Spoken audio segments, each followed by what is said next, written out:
The Bronny James hype train has now reached ludicrous speed. So, we finally know why Stetson Bennett ditched the Rams, and Bradley Bozeman might be the ideal fit for the Chargers offense. Good morning. I'm James. This is your daily dose of sports and snark for the greatest sports city in the world, Los Angeles. This is the faithful Angelenos morning report. And it is May 24th, 2024. Apologize for broadcasting late. I took the red eye back. I am now back home with my wife, and once I finish this clip, I will start desperately baking. It's foreplay in modern America, people. Got to get used to it. Now, if you like being in the know about LA sports, clickety-clack the like button. Clickety-clack the subscribe button. There's a notification bell. Hit that. It'll let you know when we drop new content. Sharing is caring. Let people know we exist, and by all means, comments. Good to be back in the sanctum sanctorum of LA sports. Before we go through the news and notes, a look at the scoreboard. San Diego 0, Angel City FC 0. The only thing we have to talk about in terms of actual games, and nobody did anything other than run around for 90 minutes, enjoy a few orange slices, and call it a night. Meanwhile, today, the Dodgers are at Cincinnati at 4. James Paxton is 5-0 with a 2.84 ERA. Graham Ashcraft, 3-3, his ERA 4.25. And Indiana is in town to play the Sparks at 7. Caitlin Clark comes to town. Now, the Sparks usually have about, say, 12,800 seats that are available at Crypto.com, but they are apparently able to fit as many as 19,000 people. And the reason I bring it up is because tickets are selling at a rapid pace to see, the top 2 picks in the WNBA draft face-off. But people have to be reminded about Cameron Clark. If you're going tonight, let's be real. You're going to see Caitlin Clark. But let's get to the news. And part of this is news, but it's also part rant. Because I need to let loose on something here. Be patient with me. You'll understand. If you know anything about this program, we are not big on ESPN punditry. Matter of fact, ESPN is celebrating its decision on going with unintelligent hot takes with a new series called Up for Debate, which focuses on how the sports press has devolved into a couple of guys in cheap suits screaming at each other with a hot chick in the middle as the alleged moderator. How does she moderate? Glad you asked. She goes, "Hey guys, is this dress low cut enough for you?" And then all of a sudden, Stephen A. Smith loses his train of thought. But I digress. It bothers me because SportsCenter was once must-watch TV because they had actual reporters working legitimate sources to bring you real news about the teams and the players that you cared about. Reporters, though, who travel for big stories costs money. Plane flights, expenses. At Disney and Fox, they found out it was cheaper to, instead of getting reporters, to hire columnists. That's why you see Bill Plaschke going on ESPN once in a blue moon, desperately trying to get a new gig before the LA Times completely implodes. Columnists, though, do not work a beat. They sit in a cubicle. They think. They form an opinion based on whatever they can find. So you get 2 of these slobs on the opposite side of a table yelling at each other, and bingo, you have filled a half an hour of TV time. Piss poor pseudo-journalism that's made C-list celebrities out of Skip Bayless, Dan Le Batard, et al. So I bring all of that up. Because this commitment to punditry has now dragged sports journalism into the depths of hell. One man every so often will cut against the grain with a modicum of common sense, and this lone brave contrarian was former NBA forward Kendrick Perkins, who interrupted the umpteenth millionth debate about Bronny James with a simple question. Some players in the upcoming NBA draft will make an impact.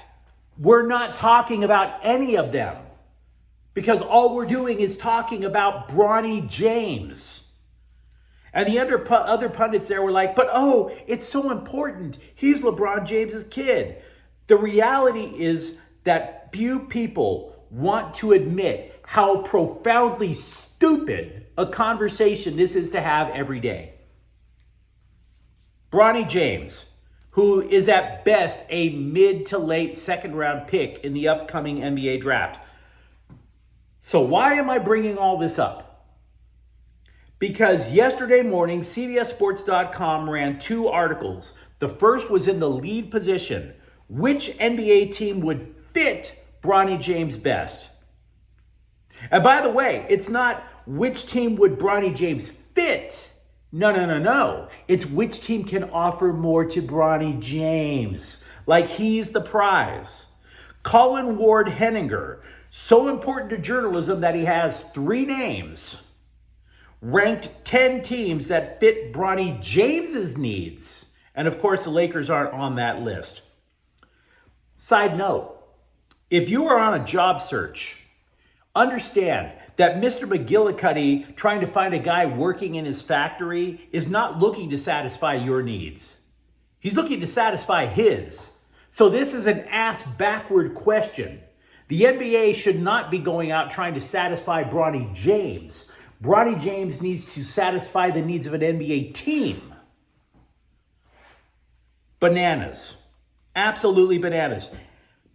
And so, credit Kendrick Perkins for pointing out the obvious. But that brings us to article number 2 on CBSSports.com, which was 5 players who should return to college basketball.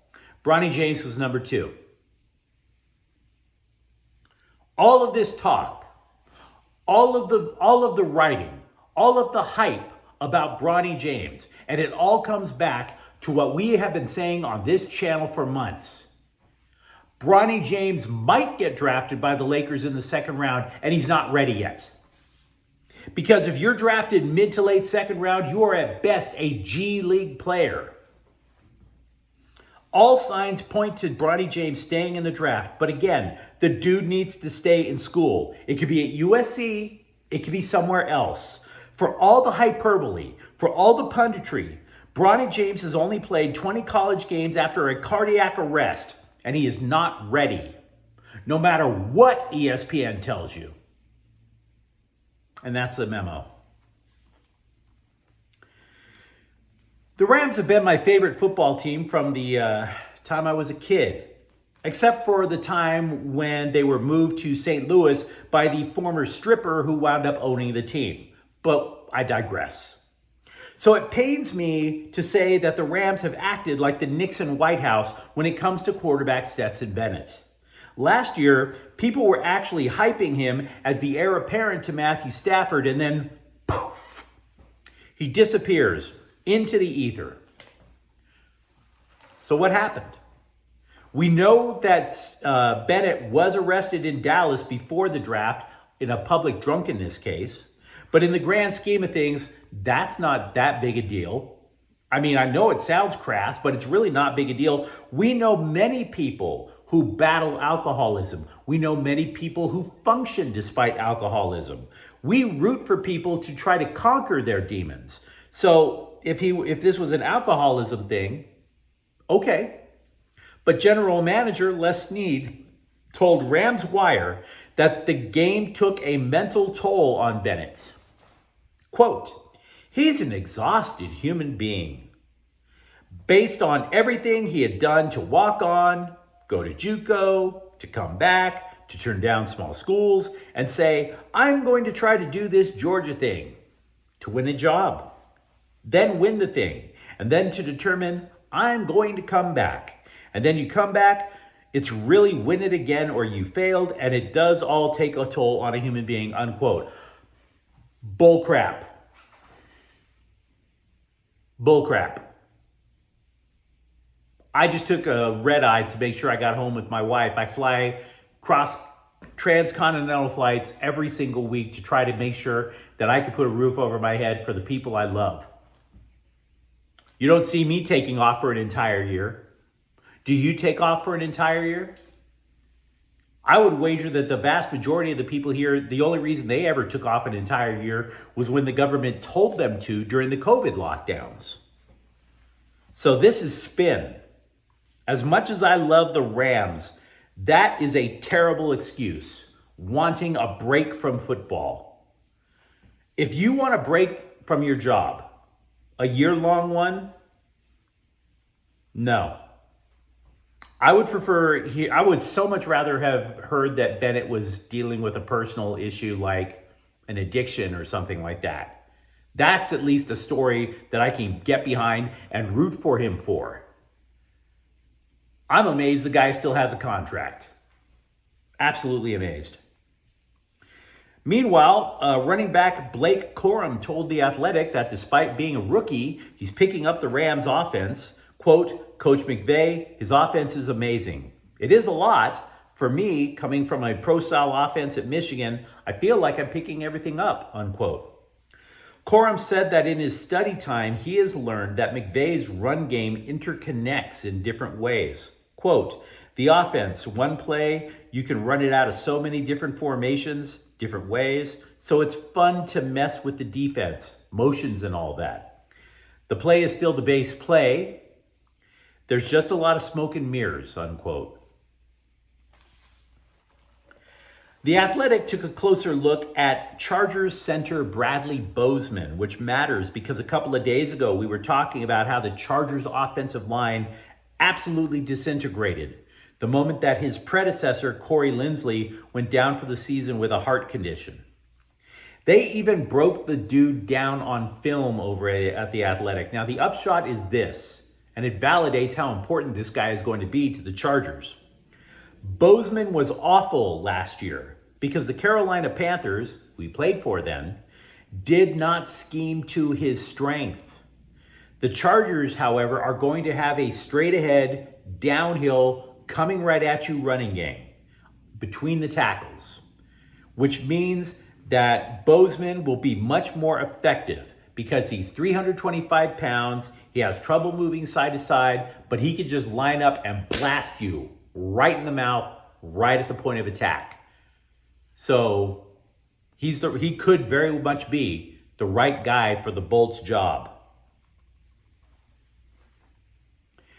USC's defensive line has gotten a little larger with the addition of Gavin Meyer, a transfer from Wyoming.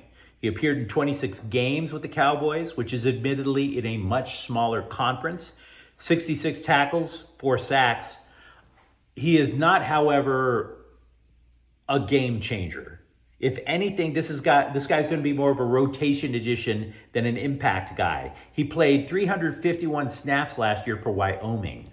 Now, by comparison, Bear Alexander played more than 300 more snaps last year for USC. There are few Lakers trolls bigger than former NBA coach George Karl, which kind of sucks because, to be frank, I respect the guy.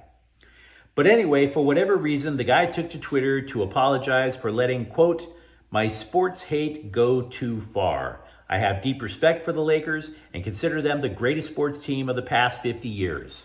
I'm sorry, unquote. To which I say, bro, are you okay? You're in your 70s. I mean, I'd hate to find out this is one of those make amends, you have 6 months to live kind of moments, right?